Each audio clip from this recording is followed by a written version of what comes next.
Video अच्छा पंचतंत्र लगे की तो कहानी लाइक और सब्सक्राइब मूर्खों का करें। बहुमत। आप लोग कहानी देखने किसी के बाद जंगल में सब्सक्राइब एक नहीं उल्लू करते, रहता था। यही दुख है। उसे दिन में कुछ दिखाई नहीं देता था, इसलिए वह दिन भर एक पेड़ पर अपने घोंसले में छिपकर रहता था।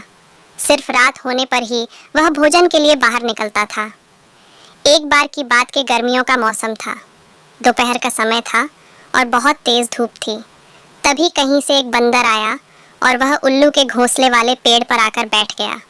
गर्मी और धूप से परेशान बंदर ने कहा, उफ, बहुत गर्मी है। आकाश में सूर्य भी आग के किसी बड़े गोले की तरह चमक रहा है। बंदर की बात को उल्लू ने भी सुन लिया। उससे रहा नहीं गया और बीच में ही बोल पड़ा, यह तुम झूठ कह रहे हो। सूर्य नहीं बल्कि अगर चंद्रमा के चमकने की बात कहते तो मैं इसे सच मान लेता। बंदर बोला, भला दिन में चंद्रमा कैसे चमक सकता है? वह तो रात में चमकता है और यह दिन का समय है, तो दिन में सूर्य ही चमकेगा। यही कारण है कि सूर्य की तेज रोशनी की वजह से बहुत ज्यादा गर्मी हो रही है।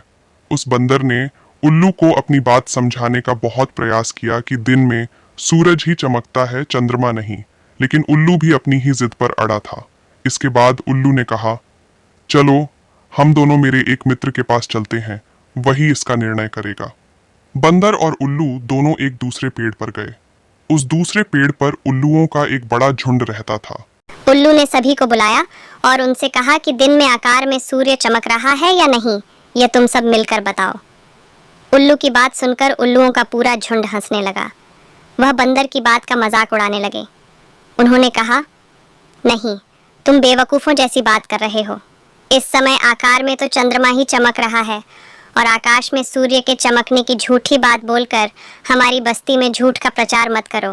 उल्लुओं के झुंड की बात सुनने के बाद भी बंदर अपनी ही बात पर अड़ा हुआ था, जिसे देखकर सभी उल्लू गुस्सा हो गए और वे सारे के सारे बंदर को मारने के लिए उस पर झपट पड़े। दिन का समय था और उल्लुओं को कम दिखाई दे रहा था।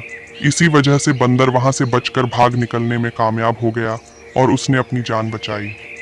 कहानी से सीख, पंचतंत्र की यह कहानी हमें सीख देती है कि मूर्ख मनुष्य कभी भी विद्वानों की बात को सच नहीं मानता है।